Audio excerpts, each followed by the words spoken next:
like that? You like that? You like that?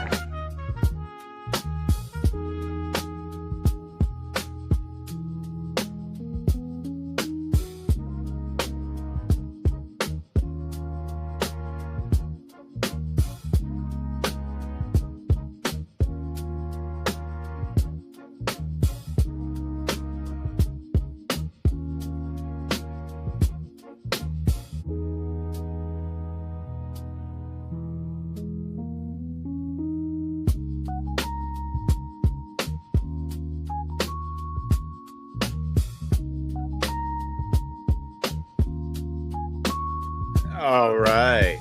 What's going on, ladies and gentlemen? Sorry I am late.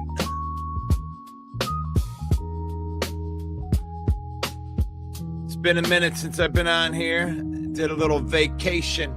Went down to Arkansas, visiting my family.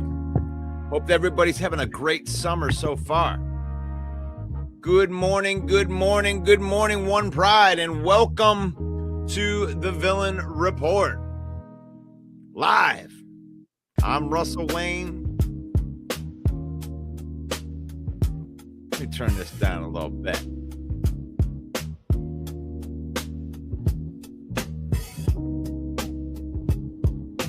There you go. There we go. We got another great show lined up as we continue to count down to Lions training camp. We're about 3 weeks away. July 26th is the day. And every year around this time, everybody starts asking the same questions. Who's on your list? Who has the best roster? And today we're going to discuss who has the best at every position in the NFC North. Today we're going to settle it. We're going to settle it. I don't know if we're going to settle it. I'm going to throw some opinions out there. Top 5 players at every position across the entire NFC North. Quarterbacks, running backs, wide receivers, offensive line, defensive line, linebackers, secondary, you name it. Is this division winnable for the Detroit Lions? Is it their division to lose? I'm one of the believers that it's the Bears' division to lose. The Bears won the division. I don't care who you think is better going into the year. The champs are the champs. But they are who we... So, we're also going to discuss the latest news around Terrion Arnold. After clearing waivers, what does that mean for the Lions? Is this simply a procedural move while the legal process plays out, or does it officially close the door on his time in Detroit?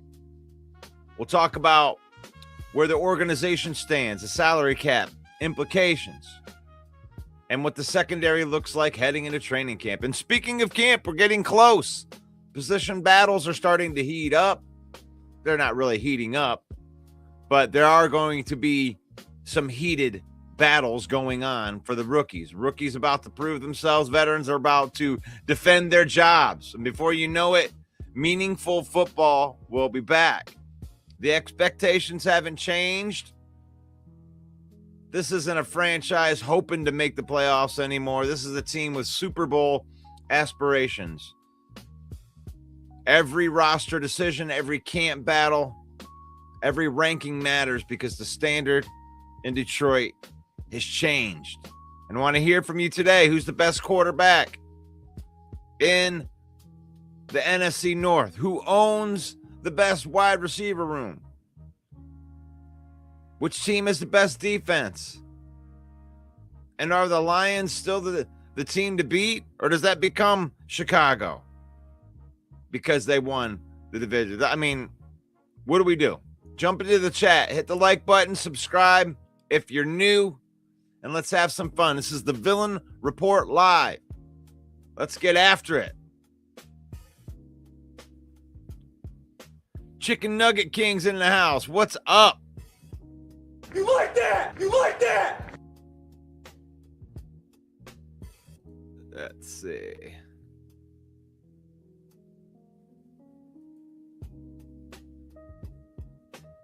You can connect with the villain. Right there. Ooh, yeah. The Macho Man says climb up to the top rope, yeah. Climb up to the top rope, take the Macho Man elbow and drop it down. Drop it down, yeah. Put it right onto the like button, yeah. The UDFA of sports podcasting, yeah. The Macho Man says subscribe. Yeah. This Villain Report. It's a good show. You should watch it. And should subscribe to the channel. And do it. It'd be good for you. It could be good for you. It could be good for your life.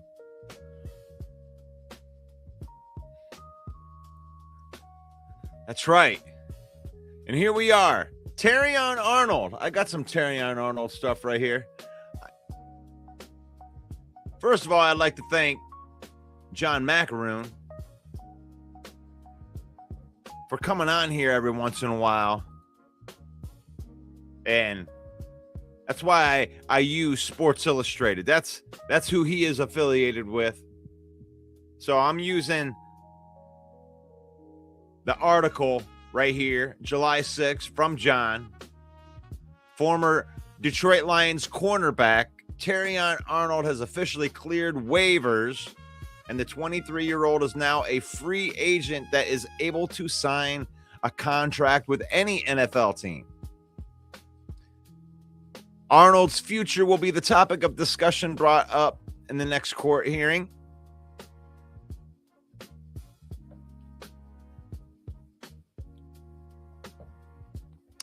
And later this week, and it has been reported that 3 teams are interested in potentially meeting up with him after he was cut by Detroit Lions general manager Brad Holmes. After initially being informed that he would not be forced to wear an ankle monitor, the Florida prosecutors appealed the ruling following the Lions making the decision to part ways.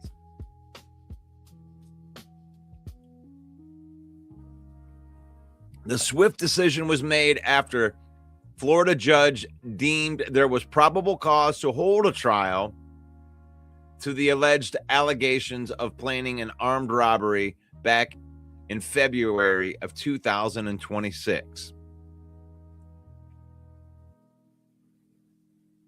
So the former first-round pick will next appear for a hearing on July 10th,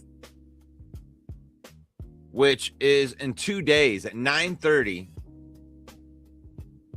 to find out if the Florida judge will order him to wear a GPS tether. Arnold's representative will likely be called to testify about his future in the National Football League. It's not good, man. What do you think? Do you think that it was a good idea to cut ties so quickly without finding everything out? Because it's really obvious that the Lions ain't messing around with anything to do with character. There's no character things that they're going to allow on the team, even lingering ones. And let's be honest.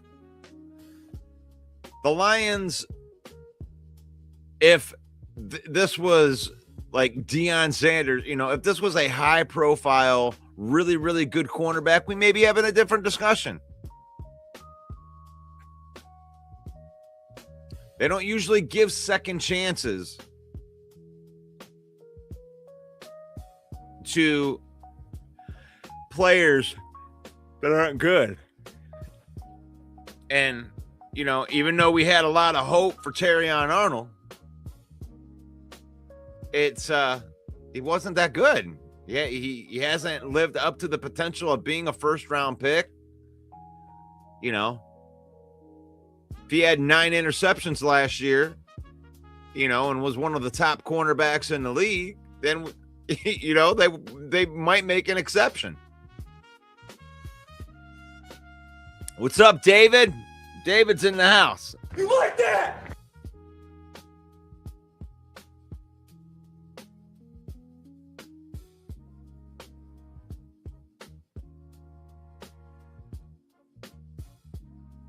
So I see the line. Yeah, there you go. Lions bait talk is in the house. Yeah, I'm sorry I was a little bit late today. I was up here, but I wasn't really prepared. I wanted to jot down some notes before I came up and just, I guess I could have taken it off the fly. But no, I took a week off, went down to Arkansas, visited my family. And it's that time of the year. This is the lull of the off season. I'd love to tell you that I'm a Tigers expert or a Pistons expert or, the other sports, but it's definitely secondary in my mind. The other sports, Tigers looking pretty good right now. But I'm sorry, I got off track right there. Look, there's a squirrel. But Terrion Arnold, to me, it doesn't bother me that they got rid of Terrion Arnold. He was already in a camp battle with Rock Ya-Sin. And the Lions didn't go out and get stars in free agency. It's kind of like what we've been used to. They've obviously been saving money every year so they can sign their own players. And they're not, it's like, it almost seems impossible for them to be able to sign everybody. I mean, are we really going to get Laporta, Brian Branch? We're going to get him under contract. Jahmyr Gibbs. Are we going to be able to get him under contract? I think that we are operating in the way that we're going to be operating. You're going to get a lot of these 1-year prove-it deals to fill the back end of the roster. And they successfully did a pivot on the offensive line.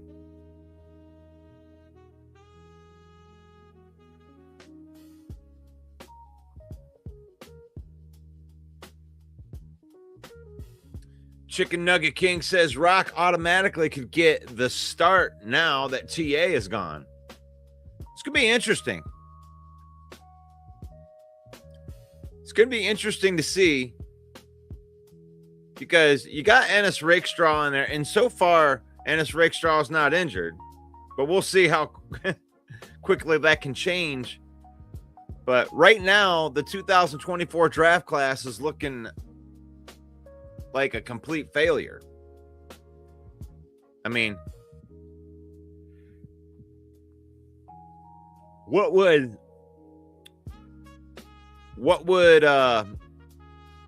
be able to save that draft class?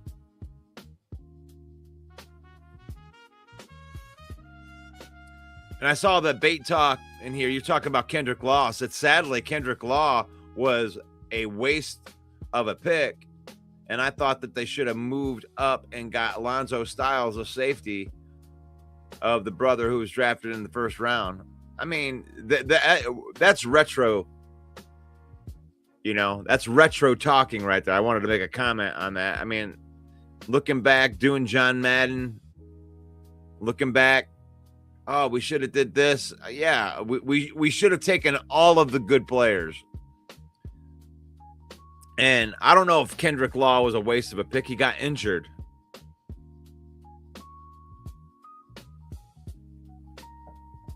So, and that has nothing to do with Brad Holmes either. Like, he didn't take an injured player. The guy got injured in the OTAs. And that does happen. And I don't think it has anything to do with the practices or anything like that. Freak accidents happen too.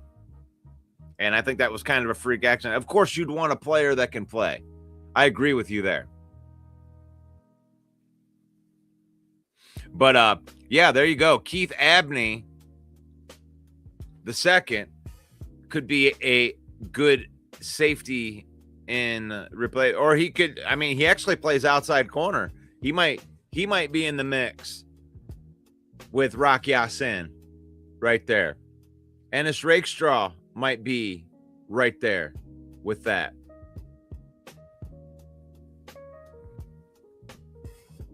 Yeah, they got a bunch of guys that are capable players. Roger McCleary, Christian Izzian, Anthony Maddox played decent at safety last year in replacement after all of the injuries. So then you got Rakestraw in competition, Abney in competition. And then you have the guys that you brought up last year, like Whiteside, that, they're not great players. I'm not saying that these guys are going to go and, change the game or anything like that. But when it comes down to it, you're really just looking for capable guys that know the defense. And, we need starters. You're not going to get starters, guys. You're not going to get starters at this time. You can't go out and buy all your starters, and we're finding that out. You can't just go out and spend $15 million to get one guy, especially when you have lots of spots to fill. So at this point, it's kind of like is what it is. Unless they go out and make that trade. I saw a couple trade speculations to go get Denzel Ward from the Cleveland Browns. And I wouldn't be opposed to something like that. But I just don't think that that's in the Brad Holmes DNA to go out and big spend. I mean, unless you really thought that Denzel Ward could be the part of the big picture, and 15 million plus for a cornerback. I mean, I don't know. If you go out and get it for a third or fourth round pick, if you can get desperate Cleveland Browns, that's fine. And Chicken Nugget King says the deadline being on November 10th is the look for some help defensively. We'll have to see where we're at. Like a lot of the guys that Brad Holmes gets, and this Terrion Arnold thing is awful. Like I don't want to undersell that it sucks to have Terrion Arnold gone, because of these legal issues. But let's not get this too twisted here when it comes with Terrion Arnold.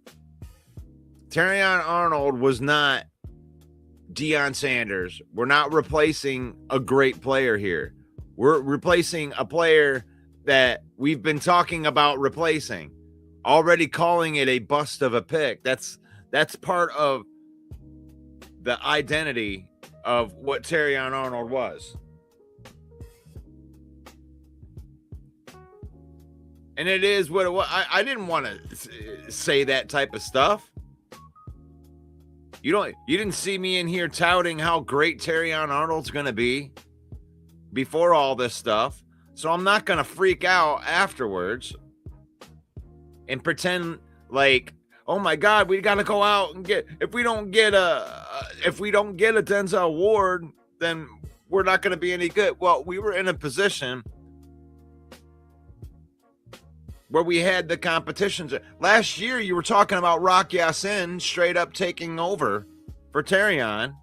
You wanted to give him the best chances to make and be part of the team, Terrion Arnold, but he wasn't playing up to the potential. He was getting beat out by Rock Ya-Sin last year. Rock Ya-Sin was a better cornerback last year. So as far as losing out because of Terrion Arnold, yeah, you got the hopium. you're hoping that he's going to turn into somebody that is worthy of a first-round pick. And he was coming off some of the best games. But when it's all said and done, they cut a guy to get rid of the drama. Like I said, if he had 9 interceptions last year, we'd be talking something different. It would be a different story. Oh, we got it. Well, we're going to give him a second chance. Well, yeah, you do that for players that are good. You don't do that for players that are below average. And the Lions have plenty of guys in the secondary. I mean, I know that there's a tidbit that's out there. You know, you get a lot of the complaining fan base that wants to oversell the negativity. And maybe I'm overselling the positivity. But I try to look at the things through the eyes of the guys that did it, that made the decision. You know, I want to get inside the mental of Brad Holmes. And I'm not here to second guess people that get paid to do it. I'm here to try to figure out why, what's the end game look like? Because the stuff that people usually complain about, oh, the Lions never go out and get anybody in the secondary. I can't believe they let Amik Robertson go. And it's like, where do you think they got Amik Robertson? I mean, think about that for a second. Oh, they're never going to get another Alex Anzalone. Where did they get Alex Anzalone? Because we had these same discussions when these guys were brought into the team as free agents. When the Lions picked up Amik Robertson, I did shows that were talking about, oh, who the hell is Amik Robertson? They get a bunch of nobodies. Why are they bringing over Alex Anzalone? He's not good. They need to go out and sign names. And what? These guys come in and they play well. And then going out the door, that bargain bin guy that we got 2 years ago that was really good, now it's the worst thing in the world. I can't believe you let Amik Robertson go. Well, he was one of the bargain bin guys. They picked up Roger McCleary. Well, who the hell is Roger McCleary? He ain't. The thing is, Roger McCleary is Amik Robertson. Christian Izien is Amik Robertson. That's the part you have to look past, the 2 weeks that we're in. They made a lot of moves in the secondary. All the guys that they brought in from the secondary can play and have playing experience. Christian Izien is very intriguing to me because he's one of those guys that played behind, starting quality guys that always came in Tampa Bay and played well. He didn't have a high uptick. Same thing with Cade Mays on offense. We'll get to that later. But what I'm talking about are guys that didn't have a lot of snaps. We're looking for an opportunity to get a lot of snaps. And that's, I think, is how Brad Holmes sells people coming here. Oh, you didn't have a lot of opportunity there, Christian Izien. Why don't you come here and compete? You could actually win the starting job. We got Brian Branch down. We got Kirby Joseph might be down. You could come in to the Detroit Lions and you want to play some safety? Oh, I'll play safety. I'll play whatever you want, coach. Okay. Well, you can come in and compete. And you might be able to win one of those secondary jobs.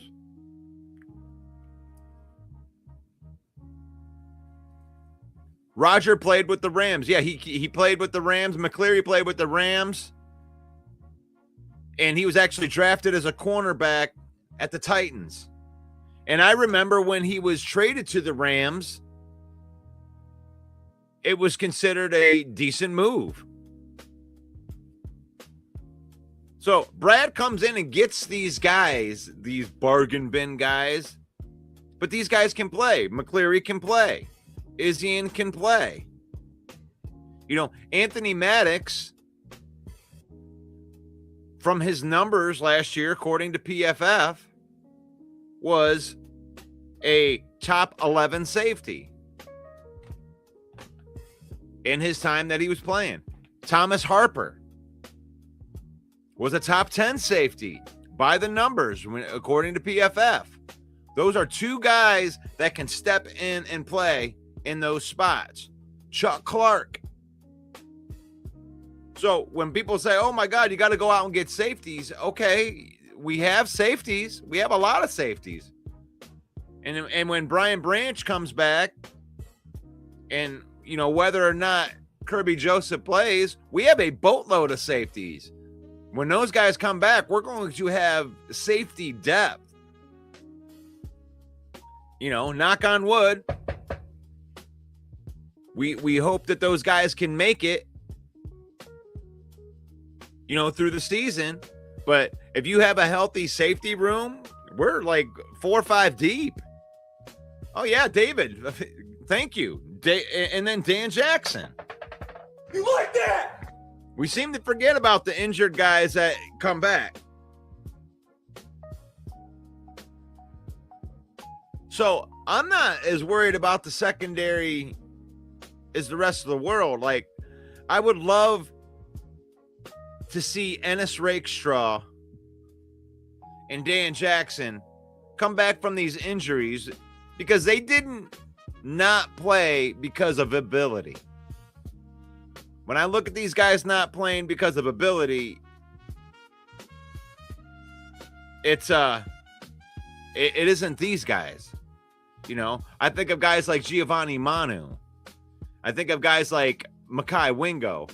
Those guys are guys that have been given opportunities, and because of their ability, they haven't been able to get onto the field. But I look at a guy like Ennis Rakestraw, who's just been battling injuries. Now, the best ability is availability. I get that. And these guys may never turn into anything. But I do not dismiss guys until I've actually seen them get a chance and get them out on the field. Chicken Nugget says Christian Izzian's good. I'm getting the love in there. That's good.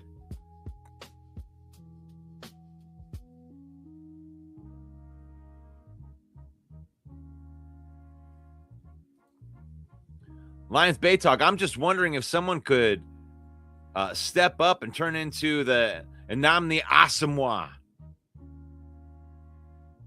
of the old Raiders. Hey, as long as he doesn't turn into the Asomugha of the Philadelphia Eagles when they had Super Bowl aspirations, when they bought their whole secondary. That's a perfect example right there, Lions Bay Talk. This is a perfect example of why you don't just blindly spend money on the best free agents that are out there. If you remember the Philadelphia Eagles going all in on secondary, and they didn't even make the playoffs with that Asomugha team when he got traded there. They got the top 2 cornerbacks. I want to say it was Asante Samuel and Asomugha. They brought them both in, and they were like, they're going to have the best secondary ever. And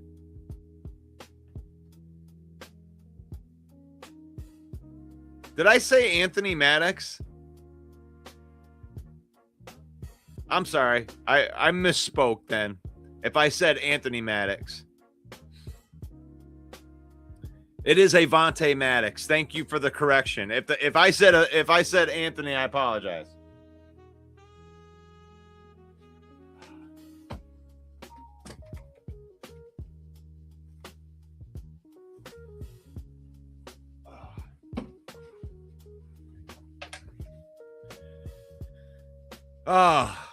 Yeah, the cornerback talk the cornerback talk. I'm going to get in my rankings here in a minute. I need to go grab myself a coffee. So give me 2.5 minutes here. And then I will be right back. This is the Lion Villain Report. I am Russell Wayne. Talking a little bit about Terrion Arnold. We're going to get into these rankings here just in a minute, so stay tuned.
Yeah. Like that. You like that? Thank you for being patient with me. I appreciate you guys.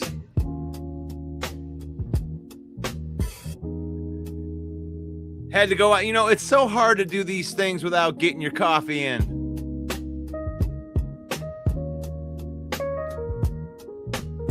How do you guys like your coffee? I'm either black. I like my coffee black, or if I put cream in it, I do these things. I'm on a health kick right now. I've been working out, going to the gym, trying to eat right. And one of the things I do now, only do this. I'm giving some health advice right here. Only do this if you are working out. But I use the Atkins protein vanilla shakes as my creamer.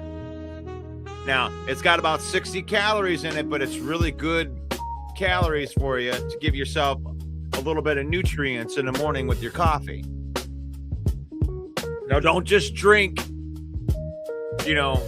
a protein shake if you're not going to the gym and working out. But it is a good way to wake up if you are doing workouts. That's good. That's right. Coffee. I like my women cloudy and a little bit bitter. See, if I'm going straight up, especially when I get into like fasting and stuff like that, that's where I drink the black coffee. I can rock with that.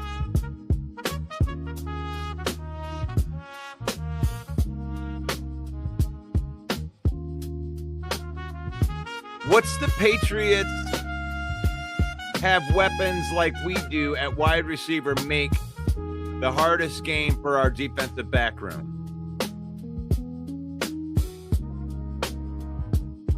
Trying to think of the hardest. Do you think the Patriots had the hardest?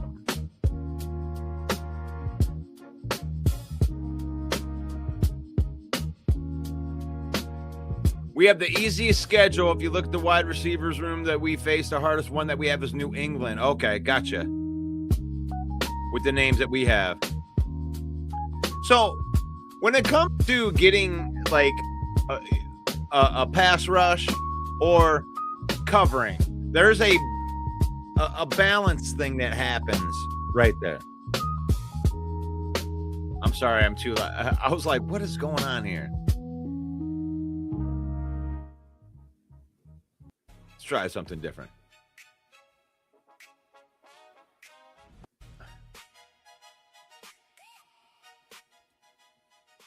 All right. Go with a little bit different music this time. But I like this comment in here.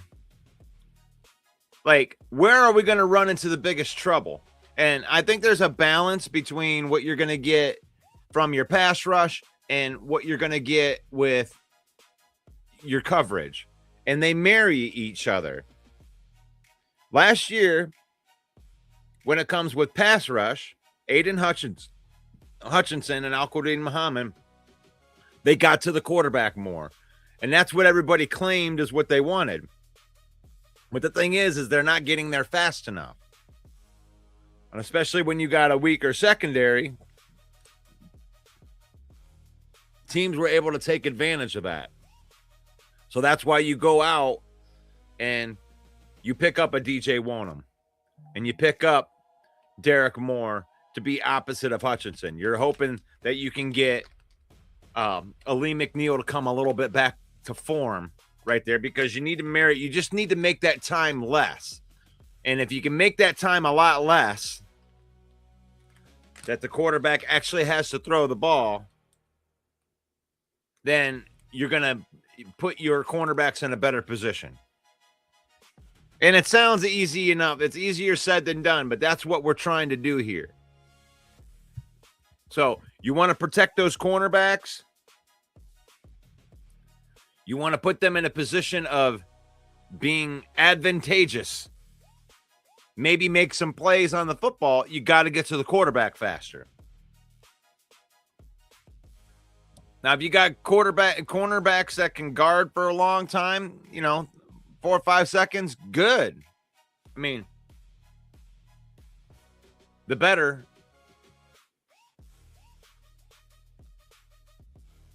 Text to talk sucks.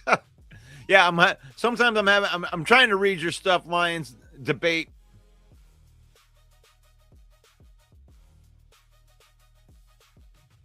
I like the way that your name is spelled. Debate talk. Debate.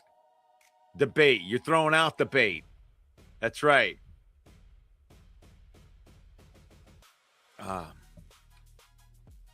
But talking to Terrion Arnold,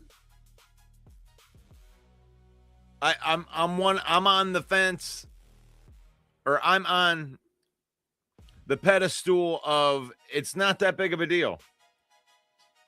And honestly, they made it not that big of a deal by just sending him on the road, take your walking papers, go. Because you weren't that good to begin with, and you're not worth all of the extra BS that goes along with it.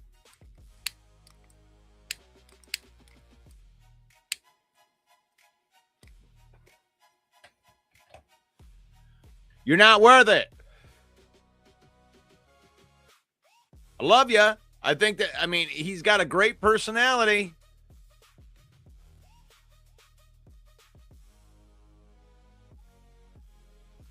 But personality alone, we used to sign all those guys and we'd keep these guys around. Why? Well, he's such a nice guy. Like, I don't care how much money you've given to charity when it comes to my football team. I think it's great. I think you should give to charity. I think we should all give to charity, find some things that we can support people less fortunate. I love all that. I love the good guy. He's such a good guy. But, can you help me win on the football field? That's all that matters when it comes with that. But let's get into the top fives. I'm doing the NFC North because I'm just, I make my lists a little bit easier at the beginning because I'm not very smart. And it's okay right there. But QBs, let's start with the QBs. Who are the top 5 QBs? We'll just say top 4 because I don't really give a crap about backups. If you lose your starter, you're kind of done. It is what it is. But number 4 on my list, and this is just NFC North, is Kyler Murray. I think it's pretty easy to put him as the 4th quarterback because he's never played for the Vikings. The Vikings aren't very good offensively right now. Can he be better? Is he the best quarterback that the Vikings have had over the last couple of years? I mean, that's debatable. I mean, it seems like Sam Darnold would be the best quarterback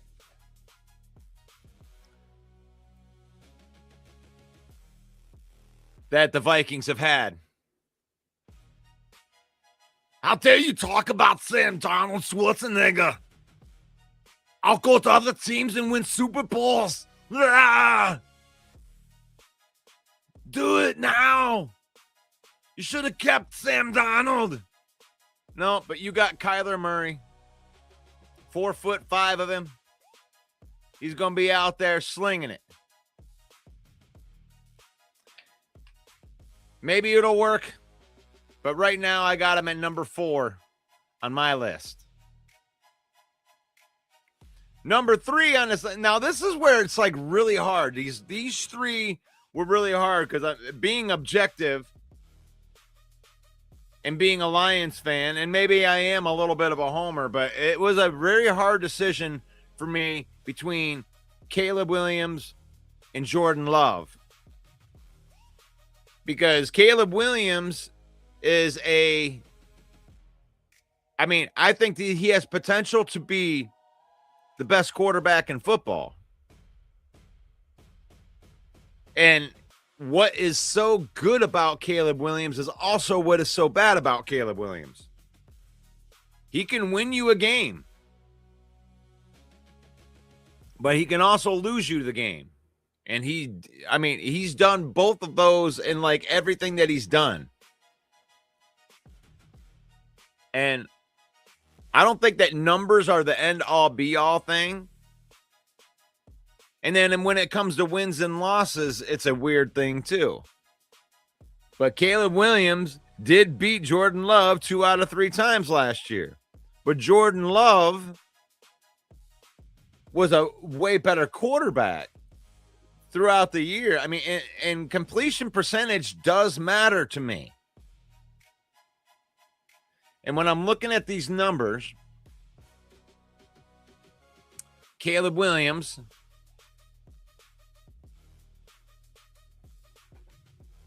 had 3,942 yards. And Jordan Love had 3,300. You know what? I got to switch these 2 around. I am going to put Caleb Williams at number 2. I did not know that Jordan Love only threw. I thought he had more yards than that. I made that mistake. There you go. Jordan Love with 23 touchdowns, 6 interceptions. I mean, you can make the case. 27 touchdowns for Caleb to 7 interceptions. And does have 2 of the victories over Jordan Love. So I'm going to put Jordan Love as the number 3 quarterback in the division. Caleb Williams as the number 2 quarterback in the division. And then Jared Goff is still the best quarterback in the division. He still is, continues to be.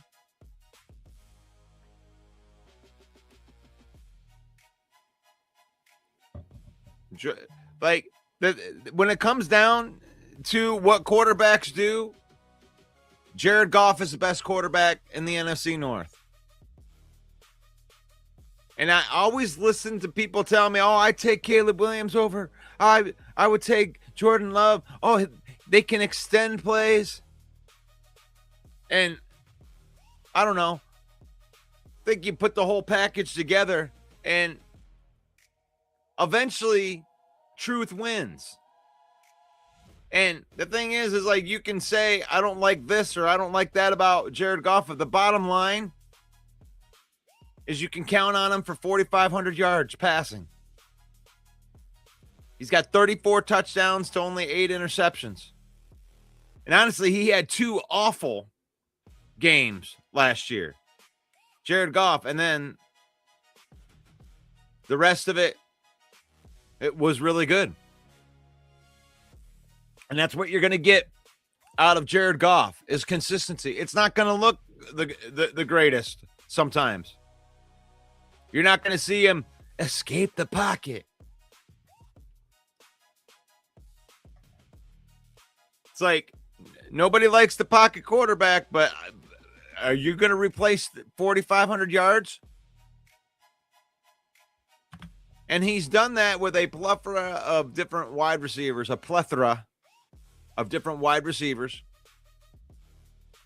So I don't think that I'm off my rocker. I don't think I'm a homer for calling Jared Goff the best quarterback in the NFC North. I mean,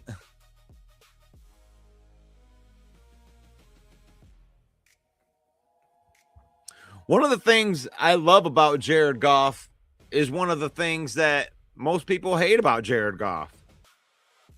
But you got weapons, and that's one of the things that people will counter at, if blah, blah, blah. If they had all their weapons, they would throw for 19,000 yards.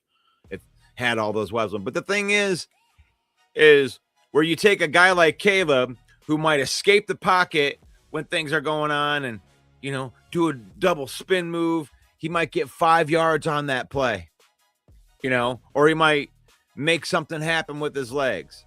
That's fine. But you know what Jared Goff does in those positions right there? Is he throws the ball away. Chucks it into the dirt. Yeah, they got that one. And that's part of the reason why you see his numbers consistently go up, because he knows that he has good playmakers. That's part of it.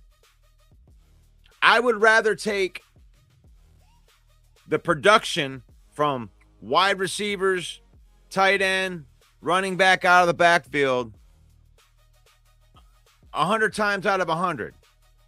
So I don't mind it that that Jared Goff will throw the ball into the dirt. I don't mind that, because I'd rather him take another shot at trying to get Amon-Ra St. Brown the ball or Jameson Williams the ball in space.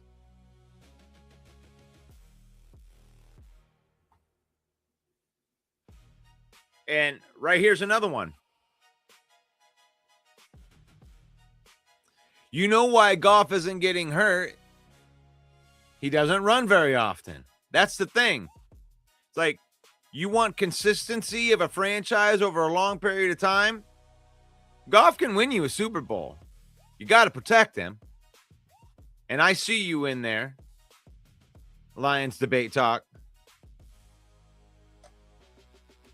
But Goff and his style will be able to play for another 6-7 years. Why? He doesn't run. He can stand in the pocket. He'll be able to play till he's 40 years old. And he won't drop in production. I mean, your mind doesn't... I mean, he's actually getting smarter the more defenses that he sees. So, yeah, Jared Goff is the best quarterback in the division. And it's really not close at this point. It is what it is. But speaking of protecting the quarterbacks, Christian Mahogany has got to step it up. He's the weak link. Is that fair? Do you agree? That's a battle. You want to talk about offensive lines? That's a battle. When it comes to the offensive lines, I still think,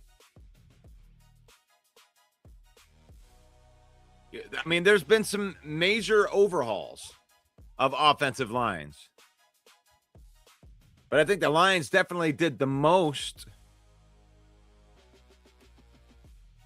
to improve their offensive line. I'm not going to give them number one. I'm still going to give number one to Chicago right now. They did lose their center,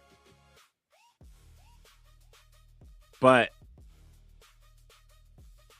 they replaced him with a nice level person, and they were able to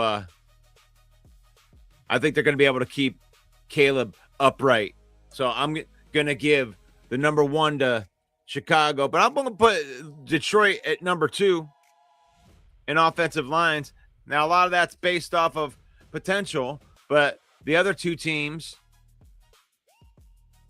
got worse at offensive line.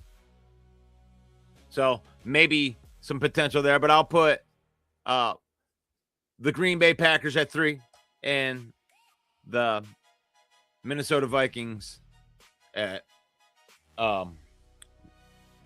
4.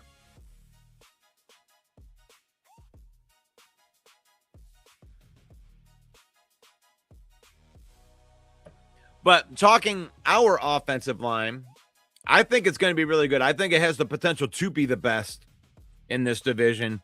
And what you did is, when you're talking about moving money right here, this is an important franchise shifting move that was done, and it's underrated when it comes to the big picture, because you took gigantic salaries. You had the most expensive offensive line in football when you had Frank Ragnow and Taylor Decker, and you had Kevin Zeitler in there for a year. You were spending money on that offensive line, but eventually you want to move to the younger deal, and not just the younger, but less expensive. So I have all the confidence in the world in Blake Miller. He was the best pro-ready right tackle that was in that draft. Solid pick. And then you got him on a rookie deal. That's cheap. Cade Mays came in on a cheaper deal. He's only 26 years old. That's cheap. Tate Ratledge is on a rookie deal. That's cheap. And then we're talking about Mahogany. Well, he's one of them that's on a cheap deal. They also have Ben Barch, who has starter experience competing for that spot. Even Giovanni Manu is going to compete for that spot. That left guard spot is a surefire, fatal four-way battle. I don't think it's anything that's going to be given to Christian Mahogany. Yeah, he's got to step it up, or he ain't going to be the starter. Juice Scruggs, he's going to battle for that spot. So, but here's one good thing about moving Penei Sewell from left tackle or right tackle to left tackle. So, during Penei Sewell's career, the guy right next to him, right guards, have had career years. Now, I know that I brought this up before, if you've watched me, but yes, the right guards next to Penei Sewell during Penei Sewell's career have all had career years. So you're moving him from the right side to the left side. I believe that magic, Lions debate talk, that magic of having Penei Sewell on the left side is going to make the left guard, that job is going to, that player, whoever wins that job, is going to have a career year. He makes players that are better. That'll be right next to him.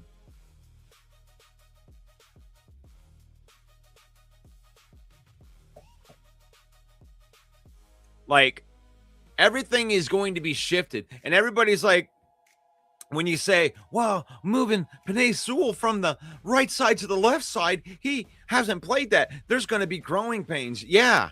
there's going to be growing pains for your opponents. Penei Sewell spent 3 years at left tackle. When he was in college, he even played some left tackle. He is fine. He's probably already worked out the left to right thing just through the offseason.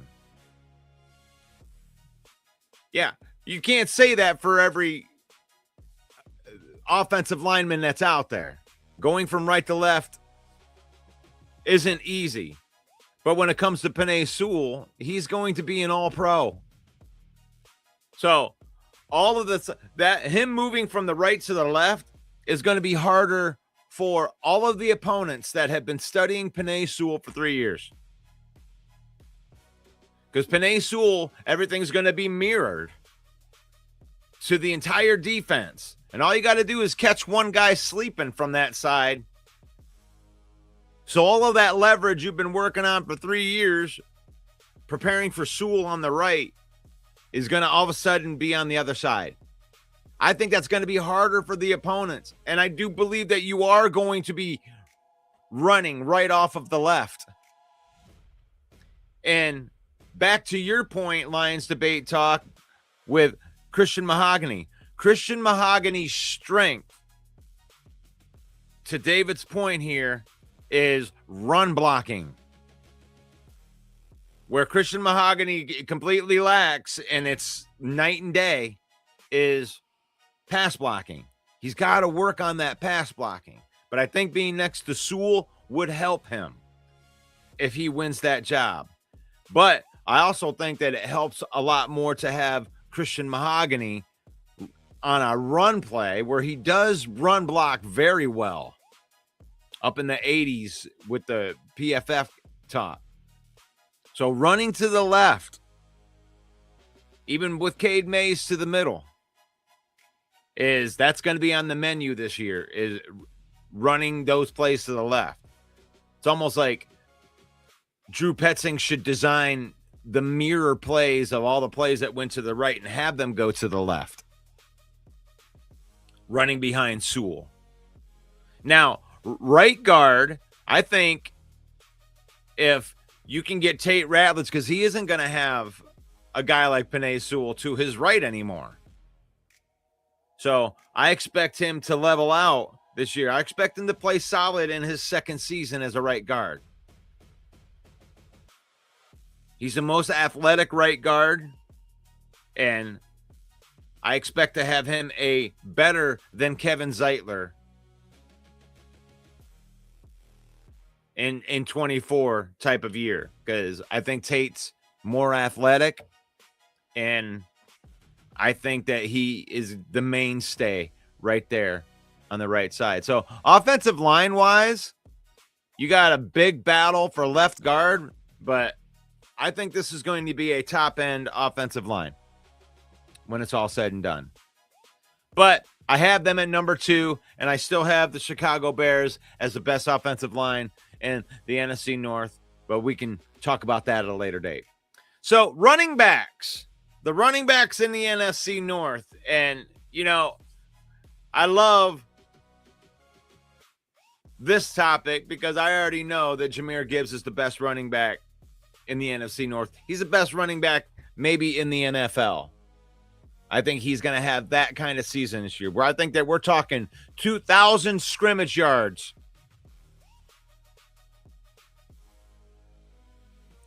This season. Because he almost hit that last year.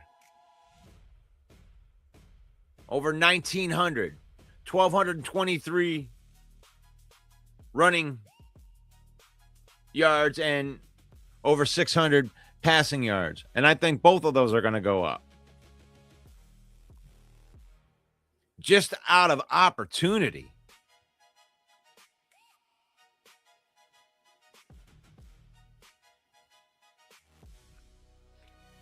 Giovanni Manu, he's got to be cut.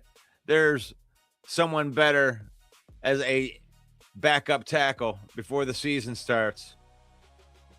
That will be cut after the third one of preseason. I mean, you could be right. Giovanni Manu was part of that disaster of a draft class is what it's looking like. Ennis Rakestraw might be our only hope, Lions debate talk. Ennis Rakestraw.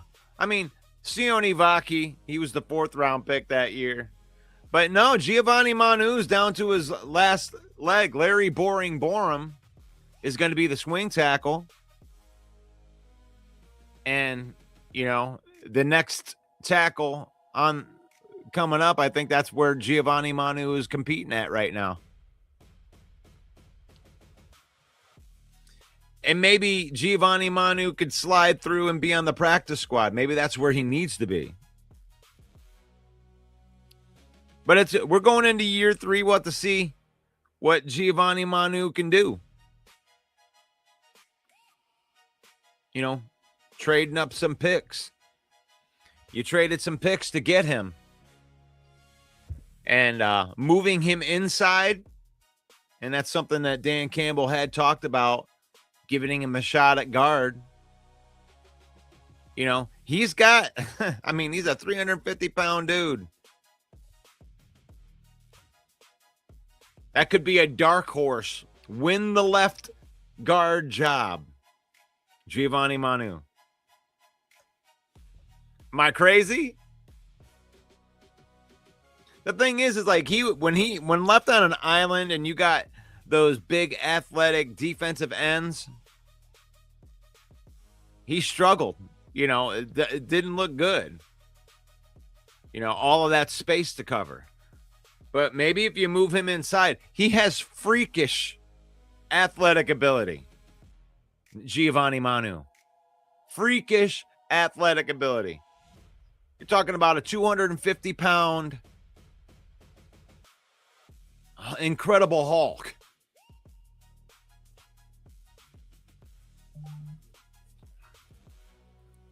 This was the one I was on here. So, from a physical standpoint, like, even if the Lions give up on Giovanni Manu, somebody's going to pick him up. Because if you can get that athletic body doing the right things, you know, sometimes you bet on the freak. And this is going into year 3, and you got to remember that Giovanni Manu was drafted from like a Catholic Canadian school or something like that. So, I mean, he probably could have spent just the first 2 years learning how to play football. But when you bet on Giovanni Manu, you weren't betting on anything that he could do coming out of college. You were betting on the athletic traits and then being able to teach him how to play football. And maybe tackle wouldn't be his thing, but if you can get that athletic body, that gigantic frame working for your offensive line, then he could be amazing. I mean, he's got the God-givens. But, you know, he might get cut.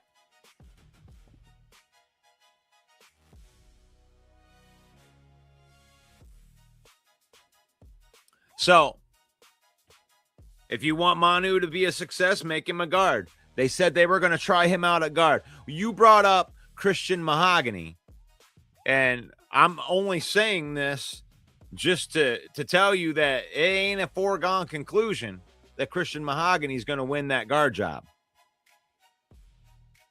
I don't think he will.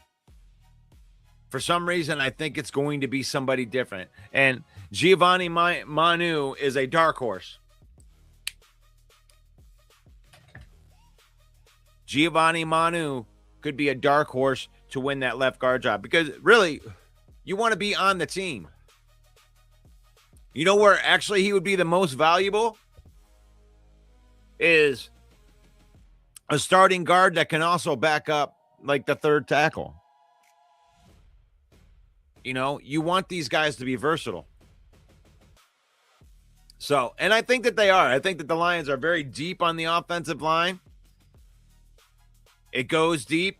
And the only reason you're talking about possibly cutting Giovanni Manu is because we do have a lot of guys that can step in and play in a pinch.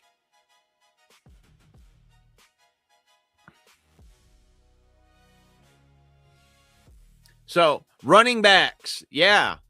Running backs isn't with the Sonic and Knuckles, but I think the two running backs, Gibbs and Pacheco, are the best duo in the NFL.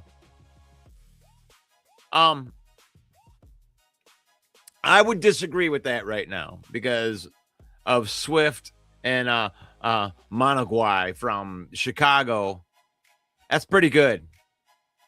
You know, you got 1,000 yards out of Swift and 783 out of their rookie from last year.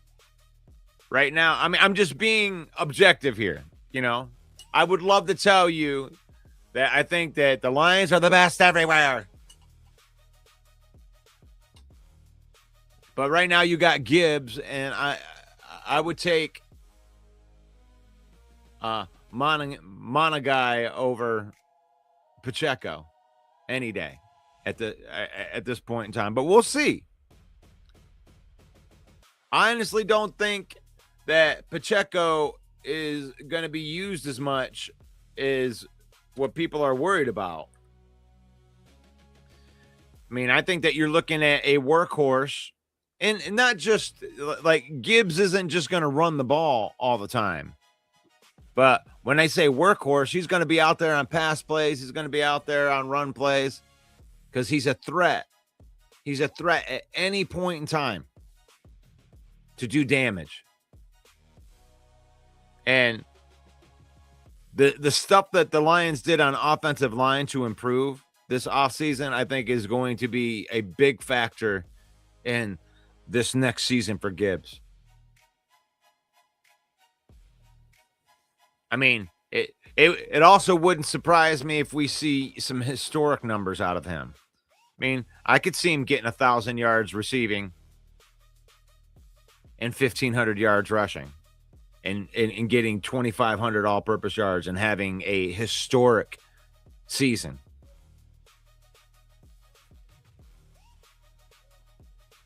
I mean, he went out and he trained out in L.A.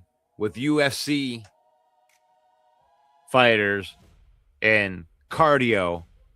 So this dude is ready to carry a load. So I think that you're going to see Gibbs get, 20 plus carries, maybe 15 to 20 carries every week, and another 10 to 12 pass plays. They're going to throw him the ball a lot. And then you're going to see Pacheco. He won't have 10 carries a game. Not 10, because I think they're going to give some to Sione Vaki too. I think Vaki's going to get some carries this year. 3, 5. Pacheco's going to have like 7.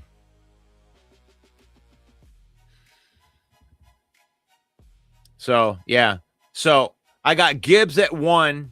And I do have Josh Jacobs as the second best running back, right? I got Swift at number 3. But I also have, before any Vikings are on this list, I got Monangai from Chicago as the 4th best running back. And then at number 5, I have Aaron Jones. Yeah, I believe that both the Chicago running backs are better than Aaron Jones. But I do believe Josh Jacobs is better than DeAndre Swift. So that's why it's listed like that. But I like the Bears running attack. I love the 1-2 punches. And the Bears definitely have that. I don't think Swift is as good as Gibbs, but I do believe is a well-roundedness. I think the Bears have the best running back room. But the Lions are right there. We got a good running back room, too. So, wide receivers. Let's talk about the wide receivers. This one's the fun one for the villain because this is where the fan and the objective internet host, the villain, gets to be the villain on this one. The number one. Or no, let's go 5-1. At number 5, I got Christian Watson as the 5th best wide receiver in the entire NFC North.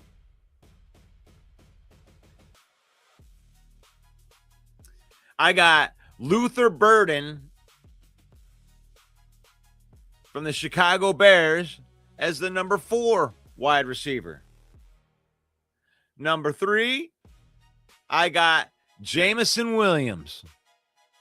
And he actually had more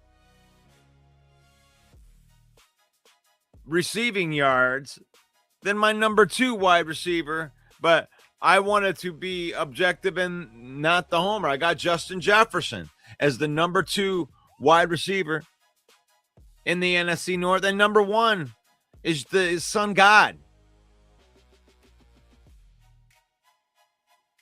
Touchdown receptions reigneth down. Amon-Ra, the sun god, St. Brown, is the best wide receiver in the NFC North. And I'm not listening to any of the arguments anymore.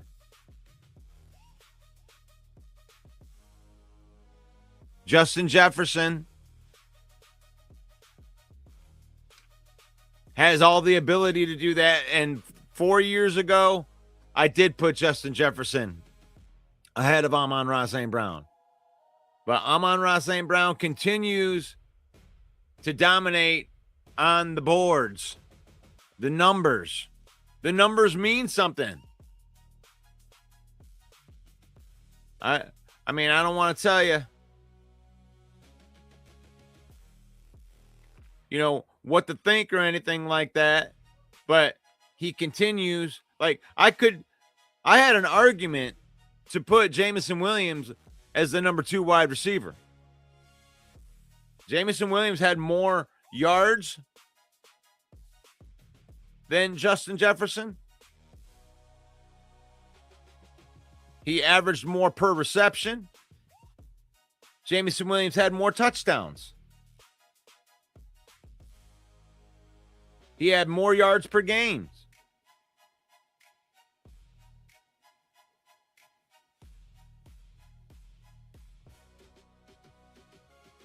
So I could make a case that Jameson Williams is better than Justin Jefferson too. But I'm not going to do that because Justin Jefferson is a proven commodity in the NFL. You can count on him to get the 1,000 yards every season, injured or not. But Amon-Ra St. Brown continues to dominate Justin Jefferson on the board. 11 touchdowns, 1,400 yards, 117 catches. He dominates all of the numbers. And if I'm not a Lion fan, I would look at it like that. Amon-Ra St. Brown is a better wide receiver than Justin Jefferson at this point. He blocks better. He's a better teammate. And this isn't like a huge slight because these guys are up on that high list of wide receivers in the NFL, period. Not just the NFC North. So when you look at the wide receivers in the NFC North, you got 3 of the monsters right there. When I say 3 monsters, I'm talking 3 guys: St. Brown, Justin Jefferson, Jameson Williams. Those 3 wide receivers have potentials to be top 10 players at the position.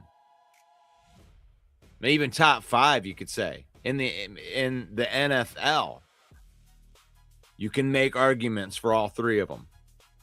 Well, not Jameson Williams yet, but Jameson Williams is definitely, he's one of he finished top 10 in yards. So that's how I have it. I got St. Brown 1, Justin Jefferson 2, Jameson Williams 3, Luther Burden 4, and Christian Watson at number 5. And the NFC North. NFC North. I love this one right here. Is Gibbs the modern day Marshall Faulk? I think so. And that's it right there.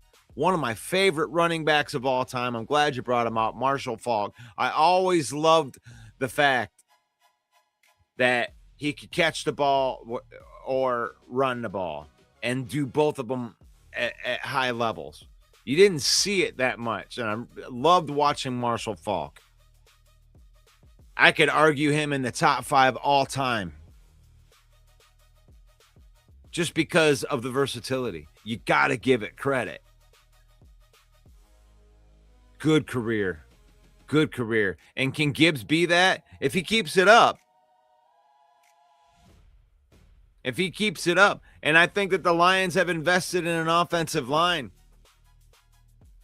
that's going to be here and grow with Jahmyr Gibbs as the feature back here. Because regardless of whether we sign Gibbs to an extension, I mean, let's be real. Make him play on the 5th-year option. I mean, if he wants to complain, he can complain. But there's no reason to pay him $20 million a year when the 5th-year option is 15.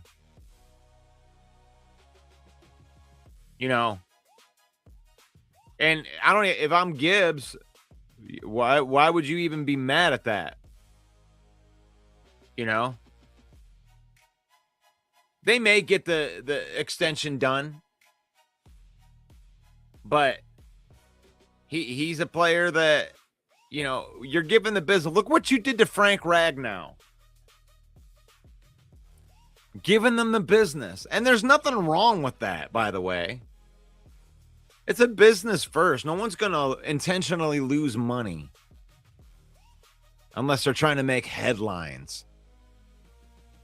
Like, they're not going to be super nice money-wise. No business does that unless there's some kind of benefit of it.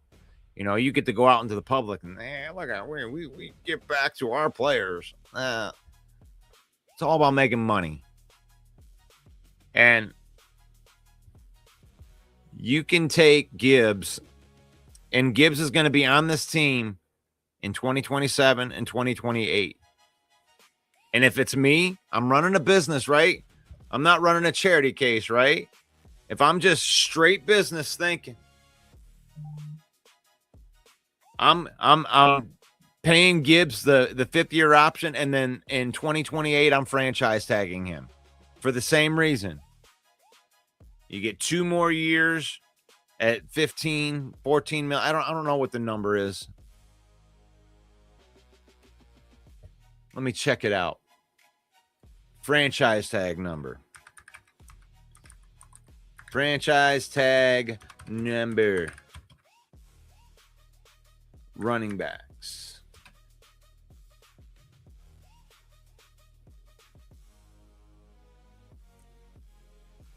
Oh, you went to Yahoo, you butthole.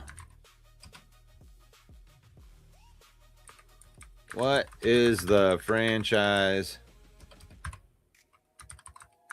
tag number for running backs? There you go. Yeah.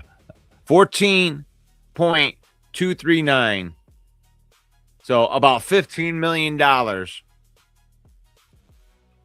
for Gibbs in 2027, next year. Or the following year, right? Okay, so next year would be 27. That's the 5th-year option. And then I guess 28 would be the franchise tag year. And you can franchise tag them for 2 years. And by that time, Gibbs is going to be 28, 29 years old. Hall of Fame type of career. He's going to put up these next 3 years are going to be the prime years for Jahmyr Gibbs. You couldn't be in a better running back situation right here. I love the fact that the biggest investment that they made was the offensive line. Because that is why Jahmyr Gibbs is going to become the modern day Marshall Faulk. I agree with you, Lions Debate Talk. Gibbs is going to be the modern day Marshall Faulk, and you're going to see that 2,500. 2,500 all-purpose yards. I think 2,000 is a foregone conclusion.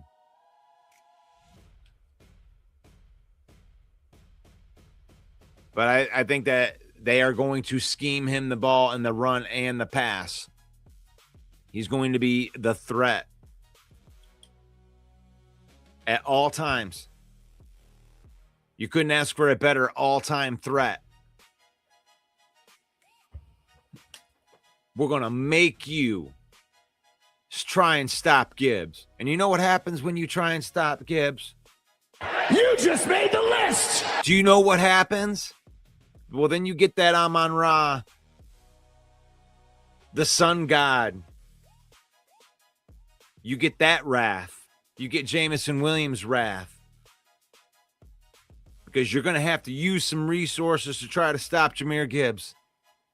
That's going to open up things for Sam Laporta.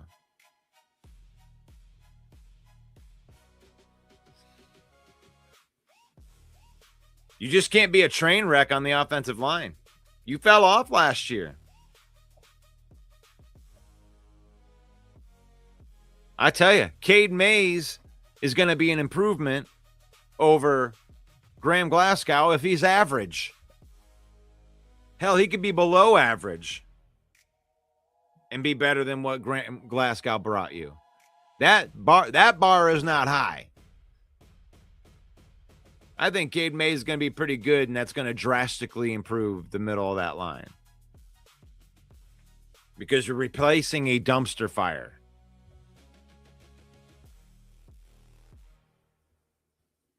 And then you got that left guard position. That position did not play well last year. Left guard and center was awful. Lions dumped the resources right there. Free agents. You have draft picks there. You got to fight for that offensive line. But that offensive line is going to be better, and Jahmyr Gibbs is going to be the main statistical beneficiary to that fact. All right, let's get into some tight ends. And what I like about this experiment is, like, if I'm going to say top 5 players in the division at that tight end position, and I say top 5, and there's only 4 division.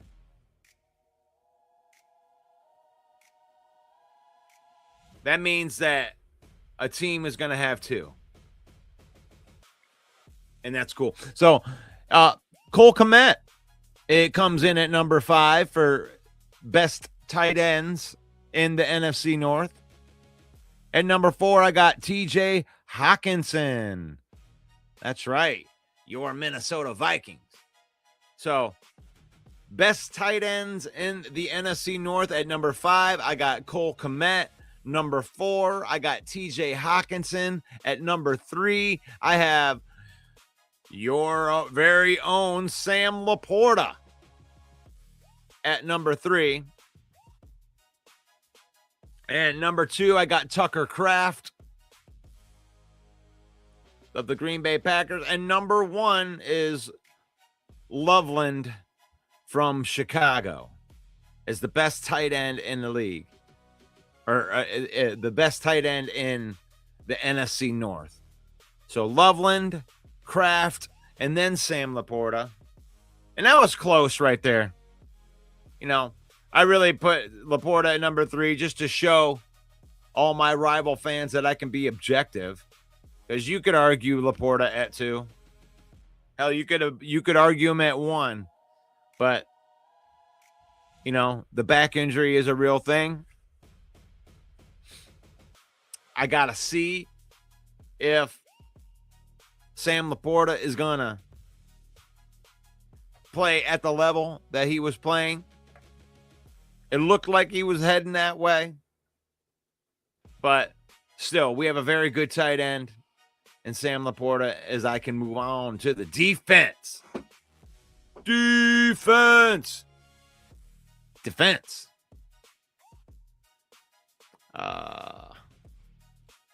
Linebackers. Now, this was crazy because I was just kind of looking up, stats, sacks,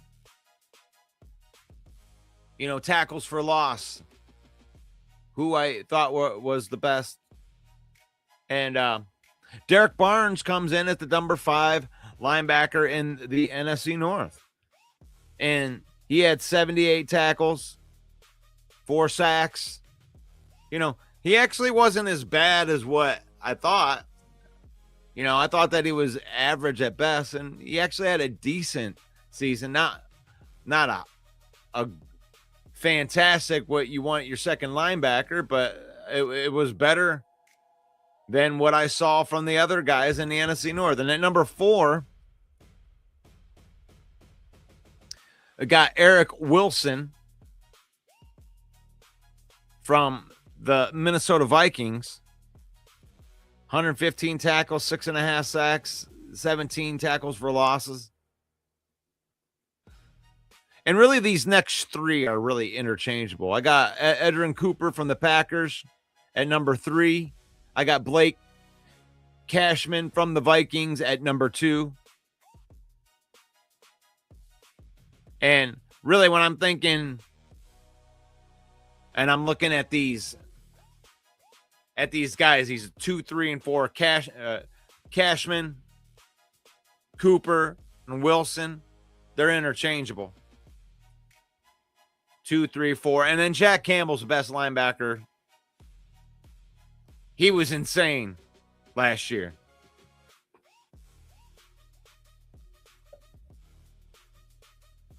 $176 tackles, 5 sacks, 9 tackles for loss. That's why they gave him that contract, yo. That contract. So I like our linebacker room. I tried to give a Chicago Bear linebacker. I mean, I guess Tremaine Edmonds would have made the list, but he's not a Bear no mo. I tried to give you one in the top 5, but Derek Barnes was better. He was better than TJ Parker. He was better. So you end up getting 2 Vikings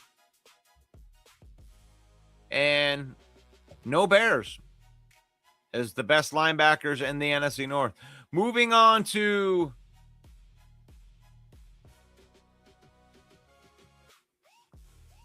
defensive ends. What'd I do? So defensive ends. Let's see who I got here. Let me look. When it comes with defensive ends, I think that you gotta just go with the sacks, right? I gotta go into defense.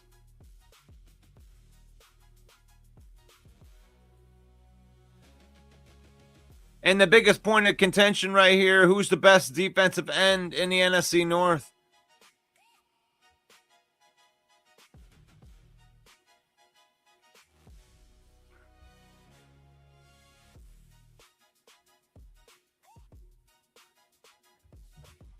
And, who's number 5, who's number 4. Let me see who I'm going to put in here. I got,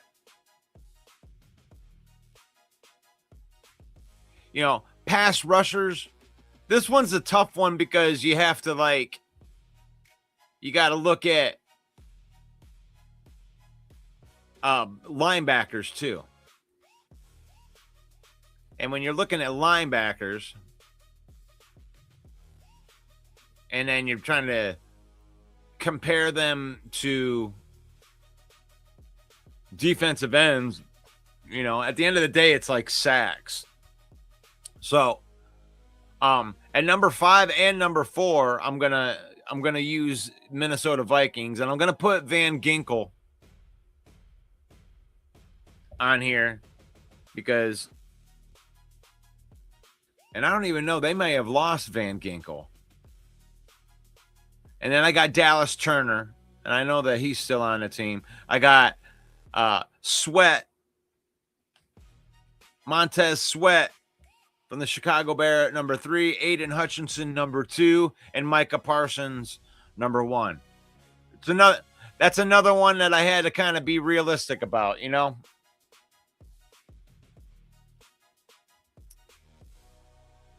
I want to tell everybody that Aiden Hutchinson's better than Micah Parsons, and I can't honestly do that right now.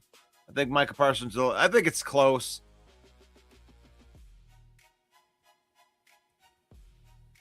But I think Micah Parsons is better right now, even though he's gonna miss half this next season. But I'm just making excuses, What are you gonna do? Now,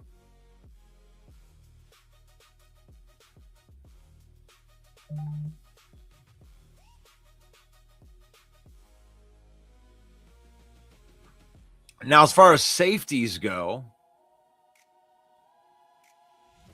man, we got some good ones. I didn't make this actual list, but I'm not even gonna. I'll put Kirby Joseph on this list. I'll put Xavier McKinney on this list.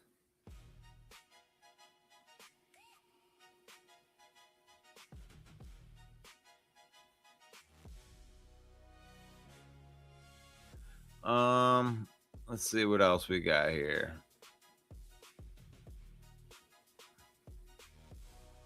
Josh Metellus. Yeah.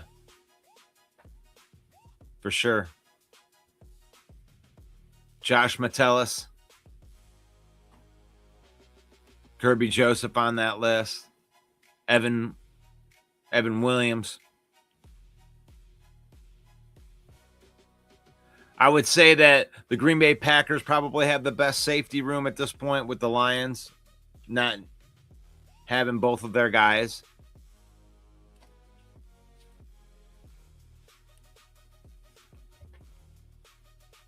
Because we're going to get Branch and Joseph. So they would definitely be in the top 5 when they're playing. What to see how they come back. But this is the Lion Villain Report.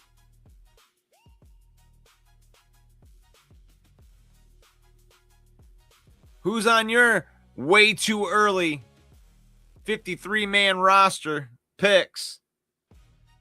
Where are the training camp battles? Where are the training camp battles? Where's the most interesting training camp battle? Where do the guarantees stop? How many positions are up for grabs for real? I like doing this experiment. How many roster spots are taken up? So what are we looking at? Quarterback wise, you got 2 roster spots taken. Teddy Bridgewater. Goff. For running backs, Gibbs. Pacheco.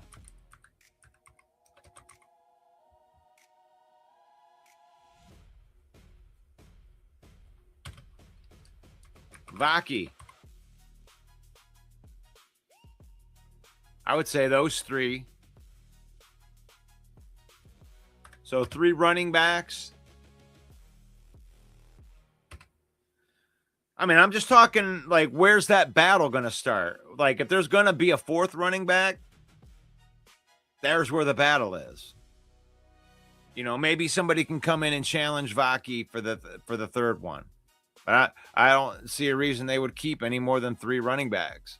The other ones can go on the practice squad. You know, keep a couple developmental guys on the practice squad. But 2 QBs with, you know, Goff and Bridge, they're not going anywhere. Wide receivers, who's on the team? Well, we know we got Amon-Ra, Williams, Tesla,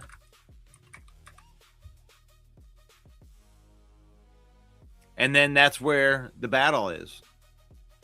Right there. But there's 3 more that are taken up. Oh, wait, I'd probably say Dortch, too. And Dortch. Tight ends. You know, you got Laporta, Wright, and Conklin. And I don't think that anybody, if you disagree with me on any of these, that's fine. But these are just guys that I just think have their jobs. So the battle for tight end starts at tight end 4. The wide receiver battle is going to start at, you know, at wide receiver 5. Because you're looking at where do the battles begin? Everybody else is kind of they're in with their jobs. So tackles, you know, you got Miller, Sewell,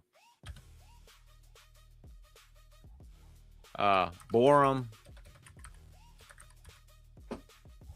and that's where that's where it starts. So you got 3 more there, just guys that you know that are going to be on the team. You know, guards.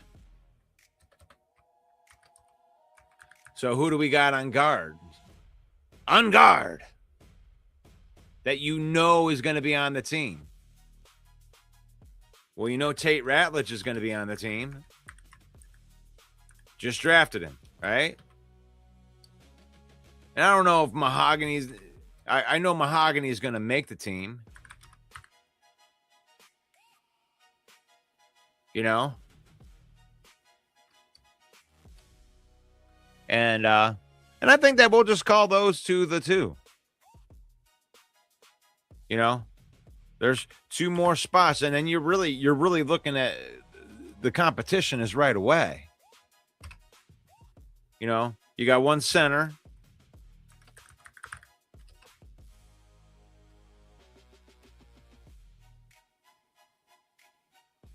And I think that's the end of the offense. So offensively, 2, 3, that's 5, 9, 10, 16, 18 roster spots on offense.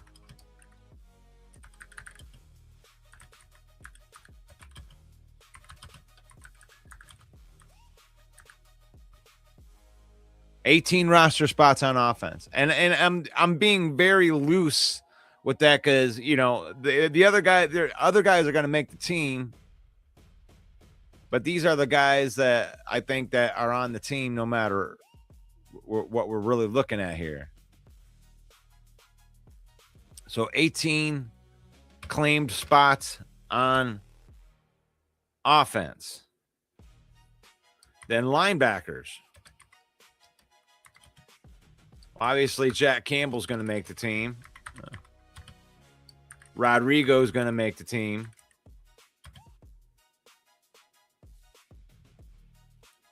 The new kid from Michigan. God, I'm brain farting right now.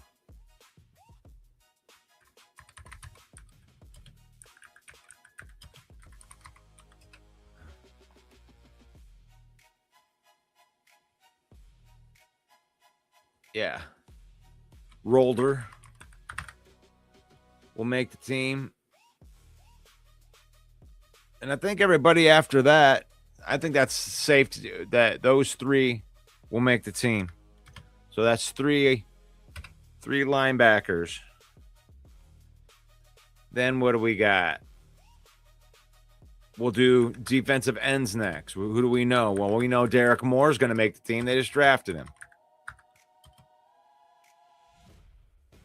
We know Aiden Hutchinson's going to make the team.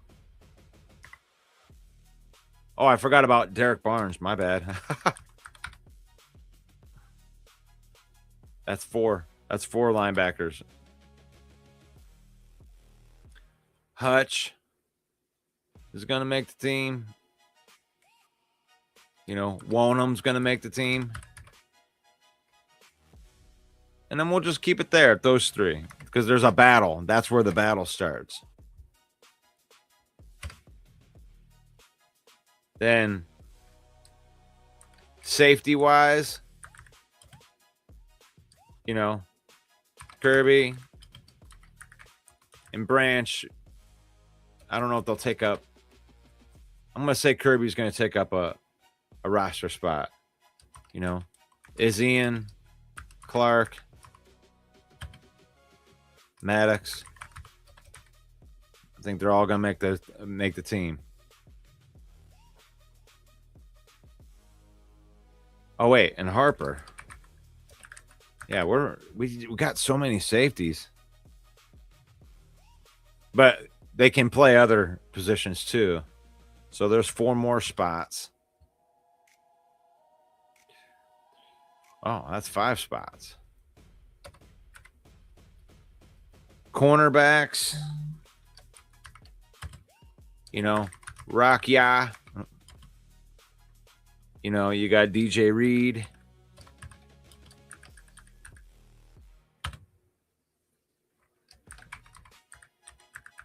Rakestraw. These are guys that I just think that you're going to keep no matter what. You know, Abney.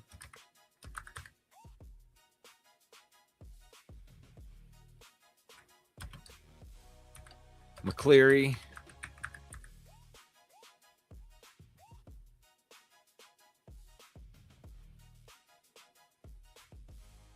And that's the only ones I'm going to, those are ones that I think they're definitely going to be on the team. So that's 1, 2, 3, 4, 5 more. And who else we got? Oh, we got D tackles. How about D tackles? Well, we know Tyleek's going to make it. We know Aleem is going to make it. And that's all I'll do right there because not everybody agrees with me. I think Levi is going to make it too. Looking at that.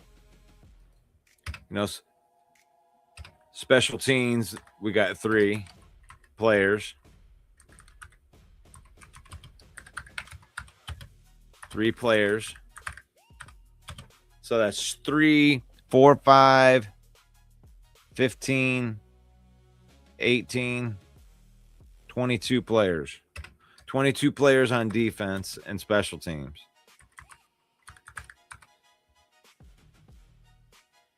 So 22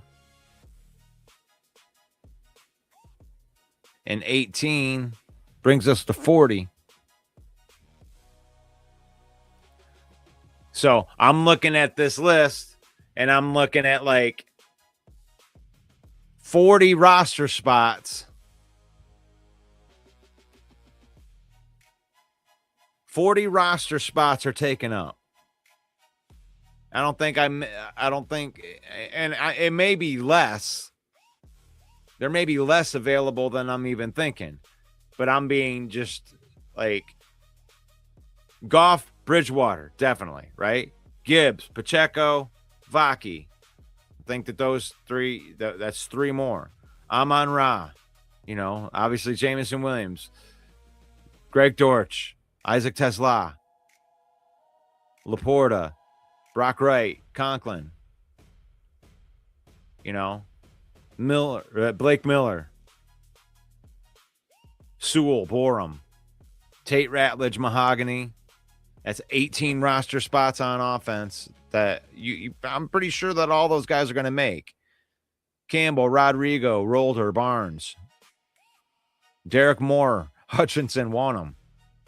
You know, safety Kirby, Isian, Clark, Maddox, Harper.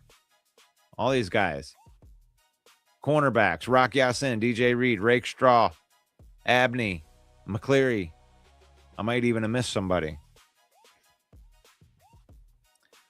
Defensive tackles, Tyleek, Aleem.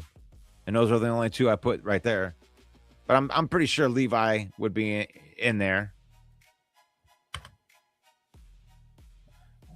So you're talking 10 to 12 roster spots that are going to be available in training camp. So when people try to tell you that the Lions are falling off, I'm like, all of the players that I listed are good players or rookies. And that's where you want to be, man.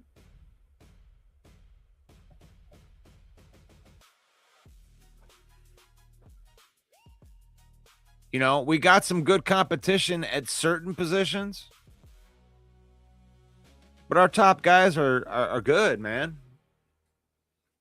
One of the things that we did, especially defensively, is we got faster. So the back end of this roster, there's going to be some competition.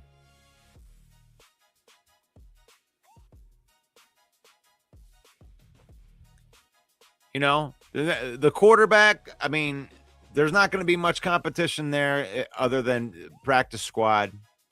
Running backs, you know, somebody like Jacob Sailors or somebody could push for that third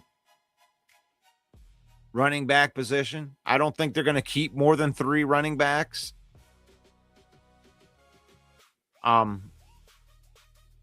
Because the guys that they have beyond Vaki are guys you could probably just get through to your practice squad.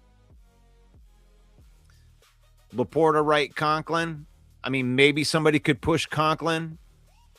There's a possibility that Brock Wright could be a cap casualty. So another younger tight end might make there's some drama that could happen at the tight end position. You know, the tackles, you know, Miller, Sewell, and Borum.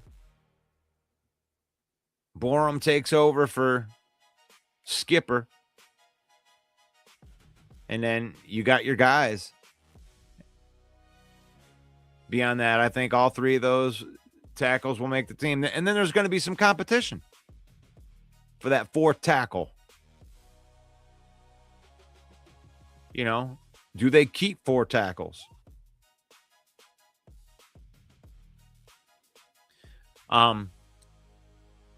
Guards, you know, Tate Ratledge and Mahogany are going to make the team. Ratledge is going to start. Even if Mahogany doesn't start, I think he's going to make the team. Got him under contract. He's at least depth. So 2 guard spots. And then the 1 center, you know, Cade Mays is going to be here. So that 18 total spots on offense that I think that they're taking. Those are roster spots. Not roster spots. So, and on defense, Jack Campbell, Rodrigo, Rolder, and Barnes. We just drafted Rolder. Derek Barnes still under contract. Rodrigo is proven to be fine. So there's 4 roster spots. Defensive ends, Derek Moore, Hutchinson, Wanham. You know those 3 are going to make the team. And then there's going to be some competition after that. Safeties, Kirby, Isian, Clark, Maddox, Harper. All those guys are going to make the team. It's going to be a bloodbath to see who gets those top 2 spots. I think they're going to have an extra cornerback on the field. So I think that there's going to be a slot corner spot for the most part. I don't think that we're going to see 3 linebackers on the field.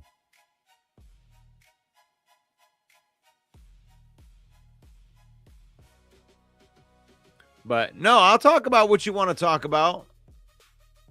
If you want to go back to that, Barnes had a good season. If he can only improve, oh shit. Our linebackers. I think our linebackers are fine, at the top end. I think they're only going to have 2 linebackers out there at a time.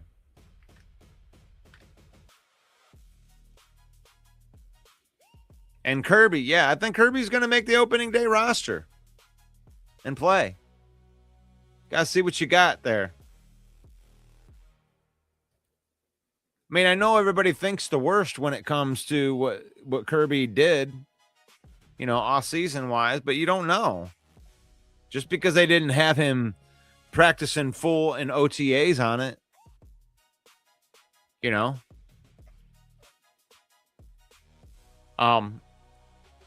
Is there a chance that Kirby never plays again? Sure. You're not going to know until you know. But the Lions are prepared to go on without ever having Kirby on the team again. So, I mean, they've prepared for that. Harper and Maddox came in and played well on the back end for you last year. You brought in Chuck Clark. He has starter experience. Isian's got the potential. So even if you don't have Kirby or Branch, you still got 4 capable safeties. Yeah, they're not going to give you top 5 production. I mean, you don't get to have top 5 production, have them get injured, and then go get another top 5 guy. I mean, it doesn't work like that. But you got good depth. That's interesting right there. Play Kirby, just play third down so he stays healthier and longer. Well, I think it's kind of an all or nothing thing with him. You can either play or you can't.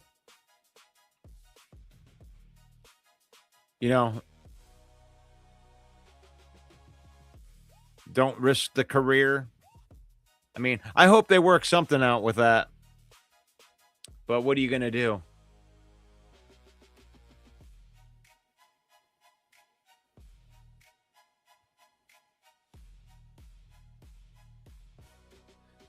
So, defensive tackle, Tyleek, Alim, there's going to be some competition after that. So, defensive tackle-wise. And, I mean, we'll have to see. Because I think that, there were potential flashes when it comes to the Lions' defense all last year. They had little spots. And the things that need to improve could just improve with the same guys and just getting better. I don't think that Alim McNeil gave us his best football last year. I think that he had some mental things going on or something. It took his level of play down a little bit. I mean, that was noticeable. That wasn't the Alim that we saw that signed the contract. So I think Alim's going to be better this year. As a matter of fact, I'm banking on that. I think that you're going to get more of the 2024 Alim McNeil before the ACL. And that's been said before by doctors and people who've had ACL. There is a mental thing that happens when you come back. Not everybody can be Adrian Peterson.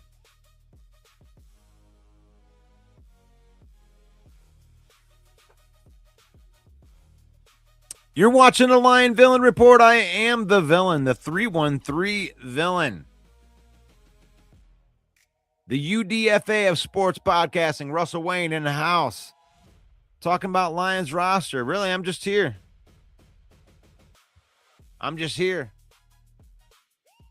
Been going almost 2 hours now. Kind of my whole morning show. Just like talking football with y'all.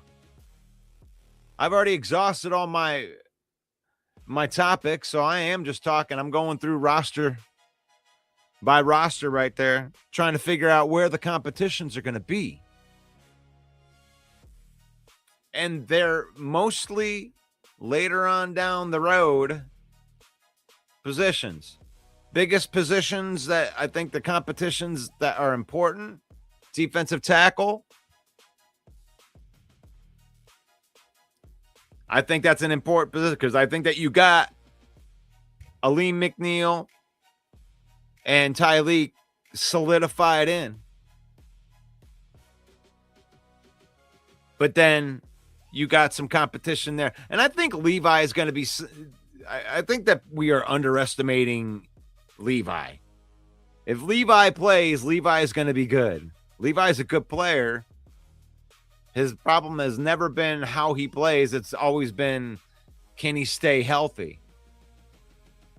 So right now, I have no reason to not think that Levi Onwuzurike is going to make this team, and that roster spot's gone. As a matter of fact, I am counting that. I'm going to count that. One less spot. That's 3 roster spots.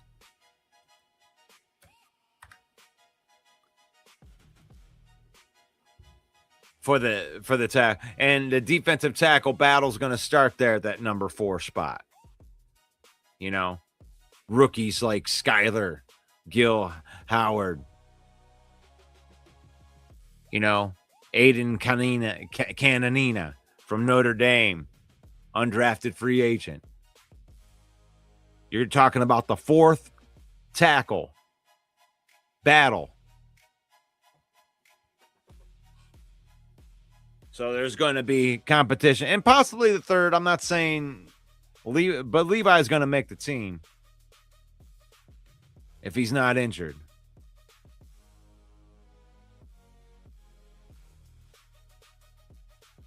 UDFA, faith, family, and football. I even have my thing right there. That's what it looks like. Faith, family, and then football. We use football. We don't let football use us.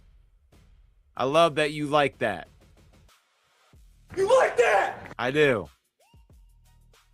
And Levi is a dog when he's healthy. So I like that battle position.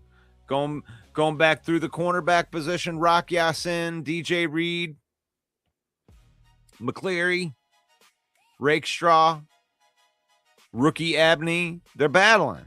I don't know where they're going to land depth chart wise. I mean, I think the front runners are Rock Yassin and DJ Reed going to start as your outside corners. But I'd love to see Rakestraw or Abney step in and play in those spots, whether it be a slot. You know, if they do a slot corner, you know, McCleary's been talked about for that spot. Izzy, that would be a good spot.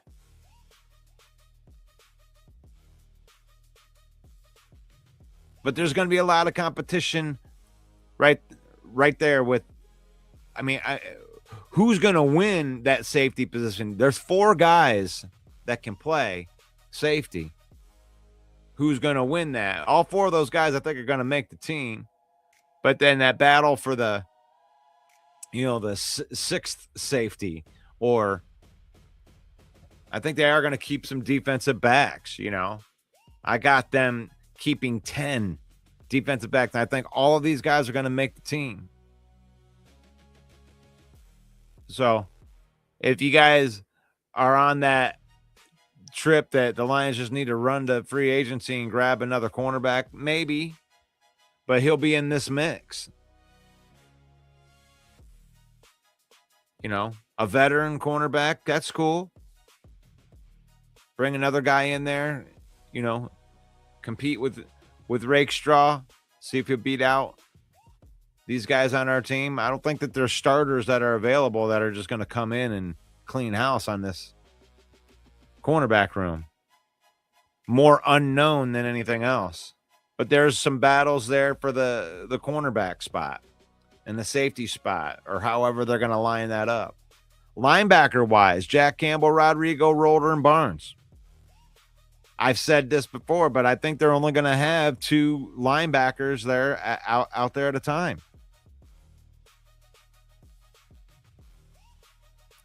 You know, that slot corner could be the one. So I don't know how many more linebackers, maybe that 5th linebacker. That's where the competition's going to be. And we got some guys in there. These are training camp things. So 4th linebacker, and that's the defense. So battle for the 4th linebacker. A battle for the 4th pass rusher, defensive end.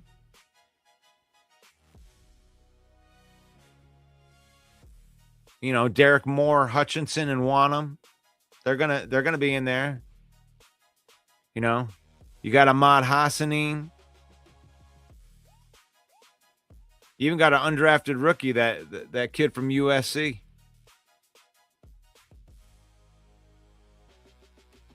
Could make some, but you know, that those are the 4th pass rusher coming off the edge. You can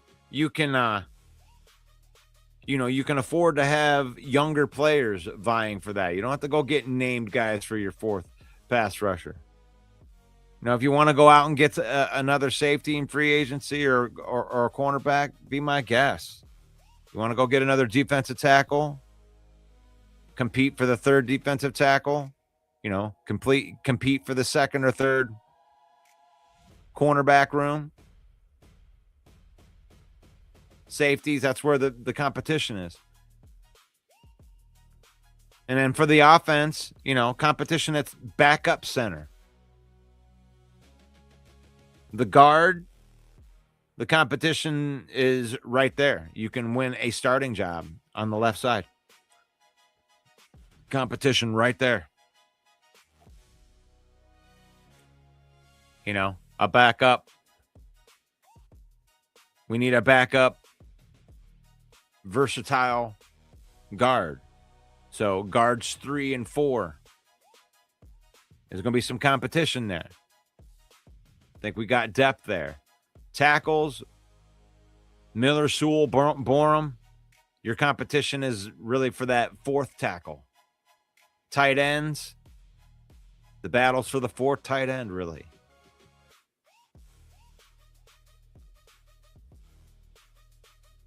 Wide receivers, the battles for the 5th wide receiver.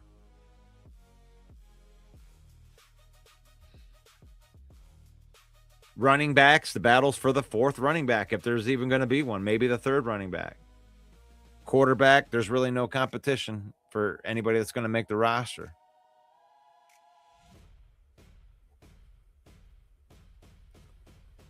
We need another good linebacker. Okay. I mean, we got 1, 2, 3, 4. We got 4 linebackers that I think are good. You know, if you want to go and get another, I know that there's more linebackers on the team battling for that 5th linebacker spot. You know, got a couple young, undrafted free agent type players. I think they picked up a couple of free agencies that could be in there. I mean, we can go get another linebacker. I think I've just kind of proven just with the experiment here. Oh yeah, Nowaski. Yeah. I forgot about Nowaski. So really, the battle's for the 6th linebacker. Wow, I forgot about Nowaski. Nowaski is one of those guys, man. He earned it.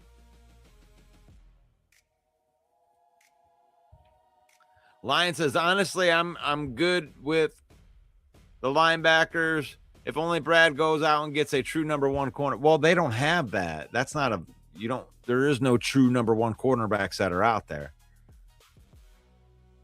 I mean, if you trade for Denzel Ward, that's a true number one cornerback. If you do that, then you're actually going to be better off than you were. Because you lost Terrion Arnold, and if you replace him with a good cornerback, then that's going to be better. He's just got to be better than Rock. I mean, and I'm not saying that Rock Ya-Sin is the end-all, be-all, but he played decent last year.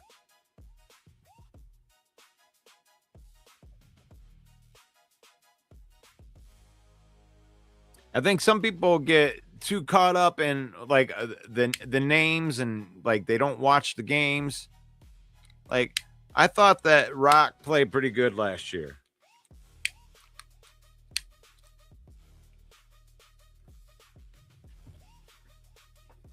And you know, call me a homer, but you know, he had to come in and deal with lots of injuries. You know, and the way we play cornerback, it's a hard position. They put a lot of stress on their cornerbacks in this. So, my name is Russell Wayne. This is the Lion Villain Report. I'm going to be signing off here in a minute. I got to spend 2 great hours with you guys today. Had to get a lot off my chest. I'm glad for the ones that stuck around and did that. Connect with me. I'm a mom and pop store. I'm just a fan with a microphone. I'm not affiliated with anybody. So connecting with me, liking, commenting, subscribing. That is the way that you help a little guy like me out. I appreciate the help from John Macaroon from Sports Illustrated, helping me get out there a little bit. I'm looking forward to having him on the show, maybe even later this week, maybe on Friday. But we'll look at that. But connect with me. I'm on YouTube, Facebook, 313 Villain Squad. That is 313 Villain Squad. YouTube, Facebook, Instagram, TikTok, X, Threads. I don't even have that one on there. Appreciate it. Appreciate you guys hopping on here today. This is the Lion Villain Report. I am the UDFA of sports podcasting. And our motto is faith, family, and then football. We use football, create memories, but don't let football use you. God bless you guys. May the Lord bless you. May the Lord keep you. May the Lord shine his face upon you. Until we meet again in Jesus' name. God bless you guys. I'll see you in the next one. Peace out.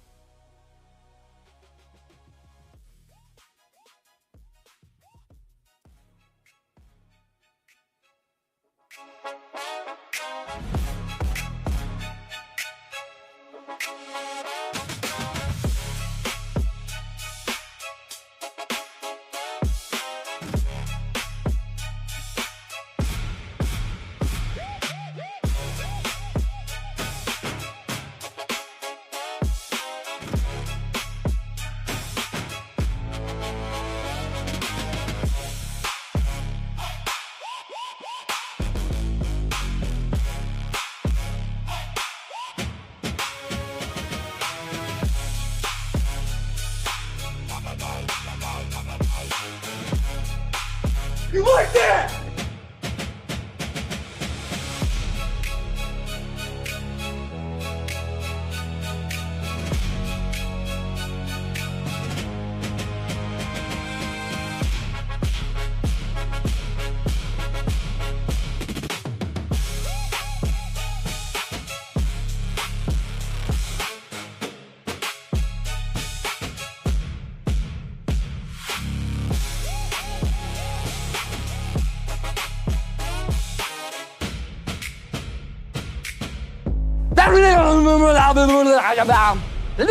Sampai banyak.